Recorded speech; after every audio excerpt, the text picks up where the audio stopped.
Selamat malam, salam rahayu, salam sejahtera untuk teman-teman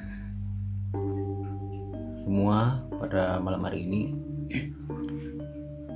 Ketemu lagi bareng Ki Anto Misteri 78. Dan pada malam hari ini alhamdulillah ya, kita masih bisa bersilaturahim lagi, tentunya dalam keadaan sehat walafiat, dan mudah-mudahan teman-teman di rumah juga senantiasa dalam lindungan Allah Subhanahu wa Ta'ala, dibarokahkan umurnya, disehatkan jasmani dan rohani, dilapangkan jalan rezeki, dan dimudahkan segala urusan. Amin amin ya rabbal alamin. Pada kesempatan malam hari ini kita akan menceritakan satu kisah nyata yang dialami oleh Kang Tri. Namun mohon maaf sebelumnya, di sini Kang Pri tidak mau atau tidak berkenan untuk ditampilkan profilnya. Beliau hanya merekomendasikan kisah nyatanya dan mengamanatkan untuk mengangkat kisah nyatanya.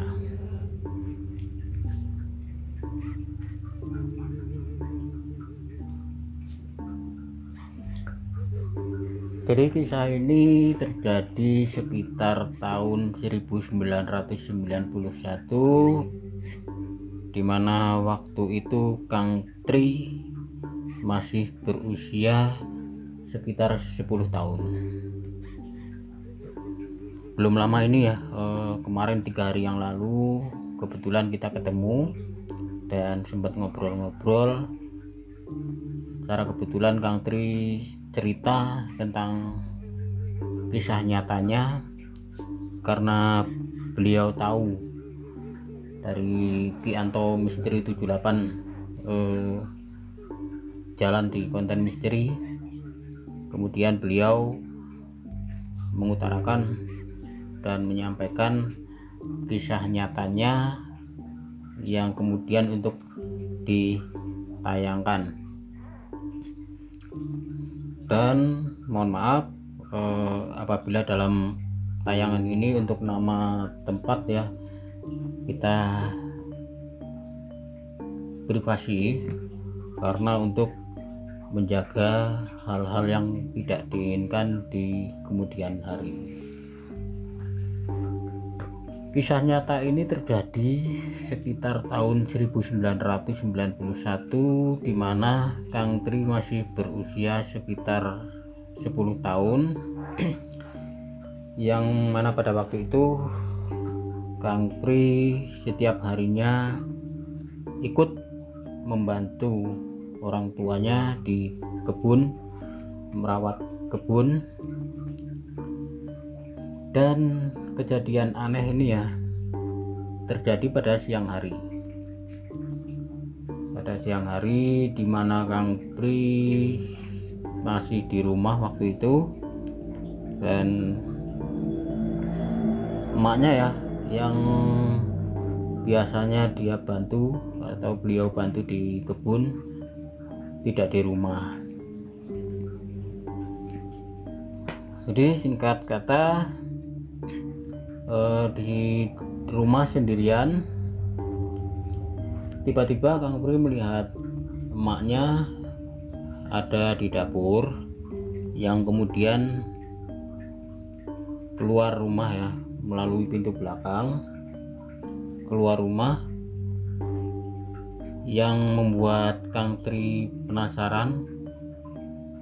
Tadi maknya itu kan nggak di rumah, kenapa tiba-tiba sekarang ada di dapur, dan tiba-tiba maknya keluar melalui pintu belakang. Akhirnya Kang Tri mengikuti dari belakang, diikuti terus. Emaknya melangkah menuju arah kebun milik emaknya ya. Namun di situ emaknya tidak menoleh sama sekali ke arah Kang Tri. Tidak ada percakapan dan tidak ada komunikasi. Di situ Kang Pri hanya mengikuti saja, dan beliau juga tidak menegur emaknya atau menanyakan kepada emaknya tentang keanehan itu.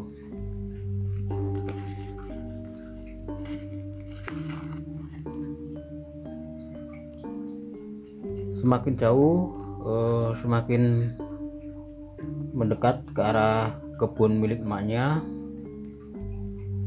Namun ada keanehan lagi yang terjadi ya. Emaknya melangkah itu bukan menuju ke kebunnya, namun berbeda arah, sehingga membuat Kang Tri semakin penasaran. Ini emaknya ini mau kemana? Emak saya itu mau kemana? Kok bukannya ke kebun, malah melangkahnya atau jalannya ya ke tempat yang lain. Rasa penasaran itu semakin kuat dan semakin membuat Kang Tri bertekad untuk tetap terus mengikuti emaknya. Semakin jauh arah perjalanan, dan anehnya di sepanjang perjalanan itu Kang Pri tidak melihat ada satu orang pun ya. Sangat sepi, bahkan suara-suara juga tidak ada. Semakin jauh tidak dijumpai satu orang pun di sepanjang perjalanan.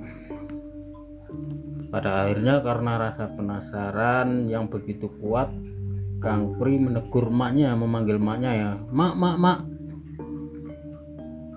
Mak iki arep ndi, Mak? Kalau dalam bahasa nasionalnya ya. Mak ini mau kemana, Mak? Bukannya ke kebun, malah jalan nggak tentu arah. Maknya tidak menjawab, cuma menoleh sekilas sambil terus melangkah. Karena Kang Tri semakin penasaran, dia tanya lagi, ini sebenarnya mau kemana, Mak? Kok ditanya nggak jawab, cuma noleh saja. Tetap masih belum jawab. Emaknya masih belum mau jawab. Semakin jauh, belum juga ditemui ada satu orang pun di sepanjang perjalanan. Dan Kang Tri sudah mulai merasa keletihan ya.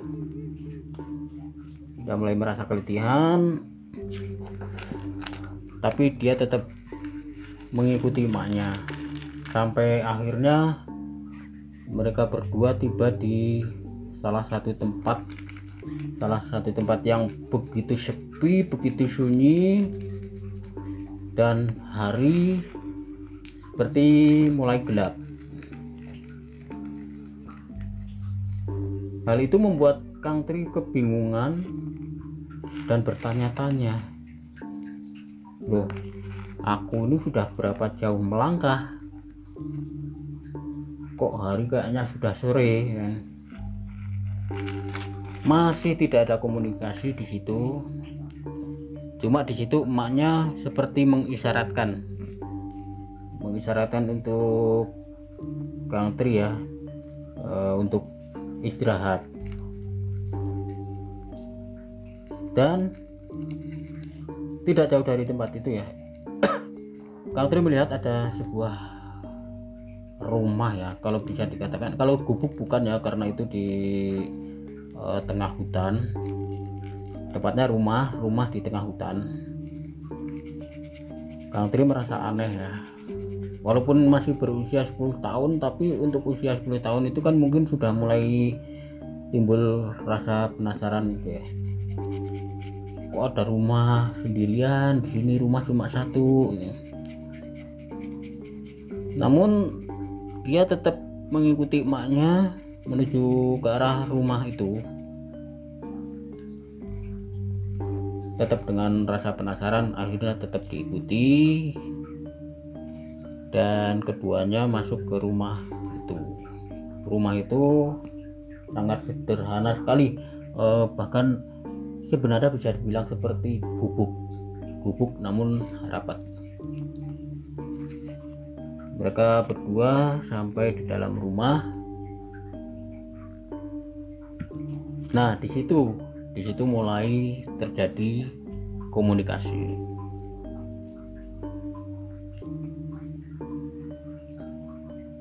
Emaknya bilang sama Kang Tri ya, kamu istirahat dulu Le, ini udah mau malam. Mak tak nyiapin makan buat kita berdua. Kang Tri anehnya nurut saja. Jadi dia duduk sambil tiduran di sebuah ranjang yang terbuat dari bambu. Nah, mungkin karena kecapean, akhirnya Kang Tri terlelap.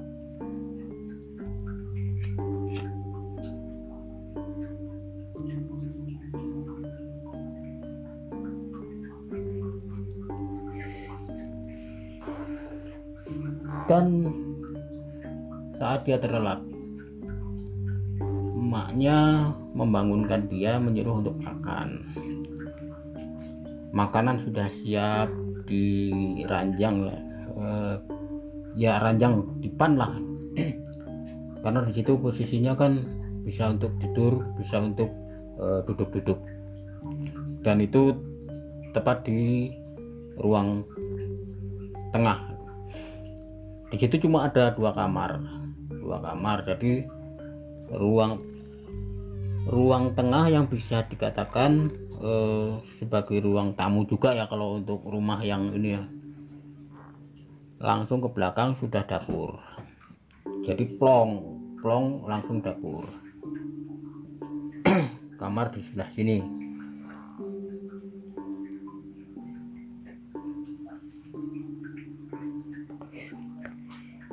Karena Kang Tri juga merasa lapar ya, setelah seharian penuh berjalan tanpa arah.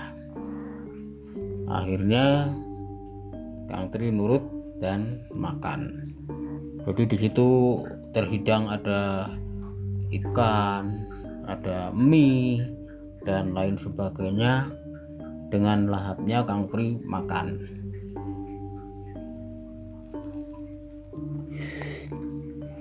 Sampai tidak ada pembicaraan sedikit pun, cuma di situ beliau melihat emaknya itu tersenyum, tapi senyumnya senyum aneh. Selesai makan, emaknya merapikan piring-piring kotor dan makanan yang ada di ranjang untuk membawa ke belakang. Emaknya keluar lagi dan menyuruh Kang Tri tidur karena hari sudah malam, memang sudah gelap sekali. Akhirnya Kang Tri tidur karena kecapean. Dan selang berapa lama itu ya, mungkin kalau dipikir secara ini itu sudah hitungan satu malam. Kang Pri terbangun, hari sudah mulai terang. Kang Pri bangun, di ranjang itu sudah ada makanan lagi, masih dengan menu yang sama seperti yang semalam. Ada mie, ada ikan dan lain sebagainya, itu menunya masih sama, ada sambal juga.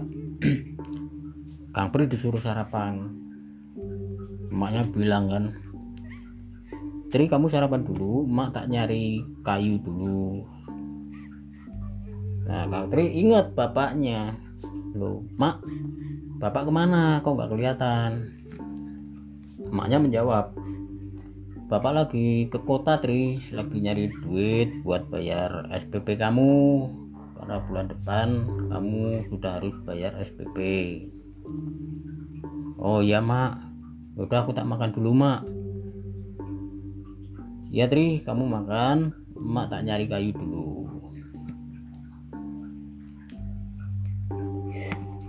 Jadi singkat kata, siang emaknya pulang, itu setengah hari sendiri emaknya mencari kayu.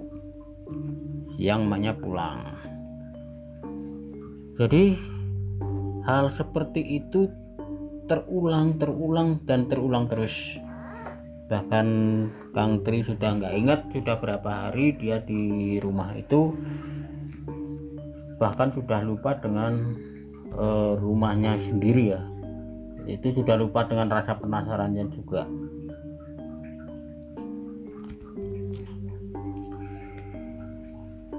Dan pada hari yang kesekian kalinya selama Kang Pri menjalani kehidupan di tengah hutan itu ya, Kang Pri tidak sadar bahwa beliau itu sudah masuk ke alam yang berbeda. Tiba-tiba Kang Pri kepikiran, aku kok pengen pulang ya ke rumahku sendiri ya, ini bukan rumahku. Emaknya mendengar, terus dia bilang, kamu mau pulang kemana nak? Kamu pulang kemana Tri? Ini rumahmu, sampai kapanpun kamu akan di sini. Enggak mak, ini bukan rumahku loh mak, rumah kita bukan seperti ini.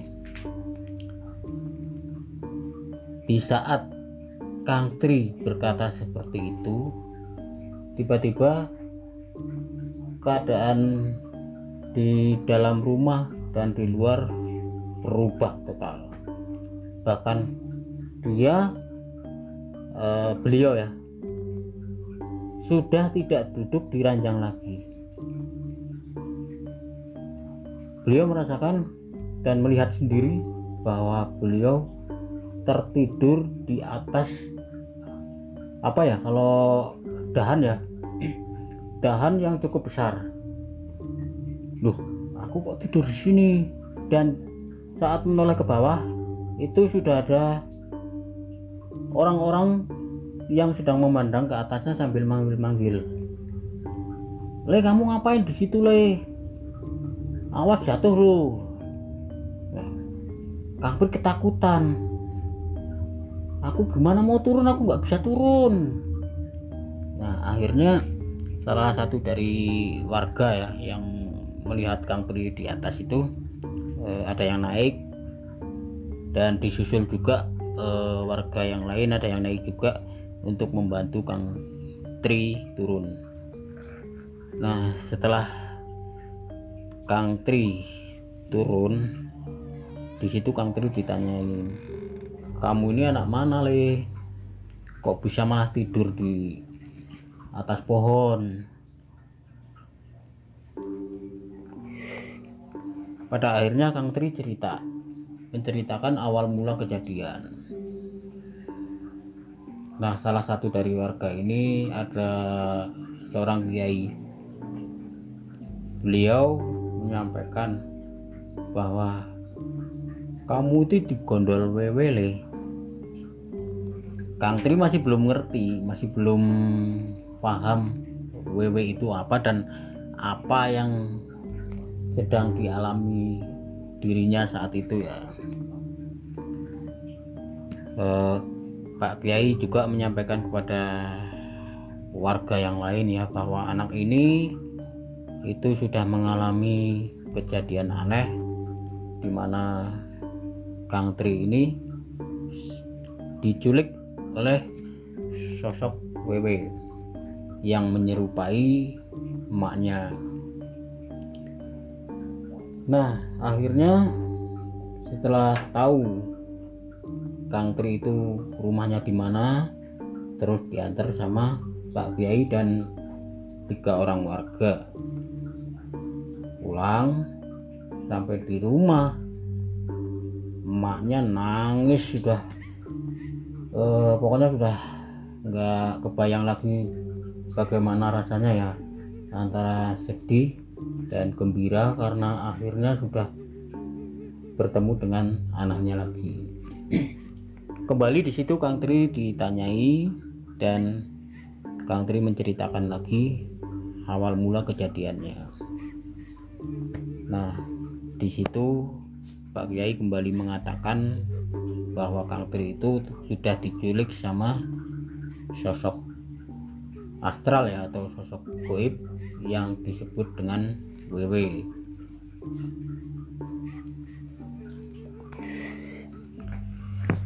Kemudian Pak Kiai membantu emaknya ya untuk menyadarkan sepenuhnya alam pikiran Kang Tri.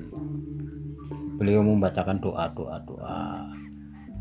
dan memang waktu itu Kang Tri seperti orang linglung ya, karena mungkin beliau merasakan gimana ya, pada intinya akhirnya Kang Pri tersadar sepenuhnya dan alhamdulillah bisa dilepaskan dari pengaruh-pengaruh goib. Nah, kemudian setelah itu Kang Pri kembali ke kehidupan normal dan mulai berhati-hati. Jadi seperti itu teman-teman ya. Di sini di akhir kisah nyata ini bisa kita simpulkan bahwa kita sebagai manusia jangan sampai lupa untuk tetap ingat kepada Tuhan, kepada Allah Subhanahu wa Ta'ala, kepada Gusti Allah, dan selalu berdoa dalam setiap mengawali satu kegiatan maupun aktivitas. Semoga semua ini bisa menjadikan pembelajaran untuk kita semua. Sebelumnya ya, sebelum Ki Anto Misteri 78 mengakhiri kisah ini, jangan lupa yang belum subscribe, di subscribe dulu.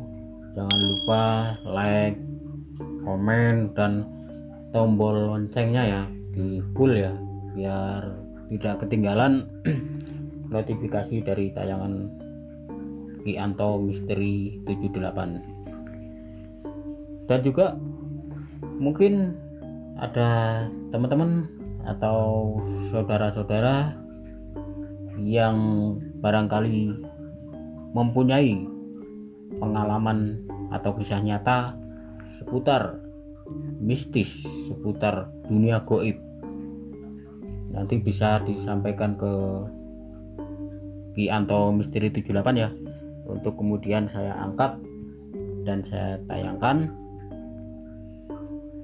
Nanti kita bisa agendakan kapan kita mau angkat kisah teman-teman atau saudara-saudara. Tapi yang jelas di sini saya mohon dengan sangat bahwa kisah itu benar-benar kisah nyata. Oke, jangan lupa kita tayang untuk setiap malam Selasa dan malam Jumat. Terima kasih sekali untuk teman-teman yang sudah setia menyaksikan tayangan dari saya. Semoga teman-teman senantiasa dalam lindungan Allah Subhanahu wa Ta'ala, dibarokahkan umurnya, disehatkan jasmani dan rohani, dilapangkan jalan rezeki, dan dimudahkan segala urusan. Amin amin ya robbal alamin. Dari Gianto Misteri 78 pamit undur diri. Salam misteri.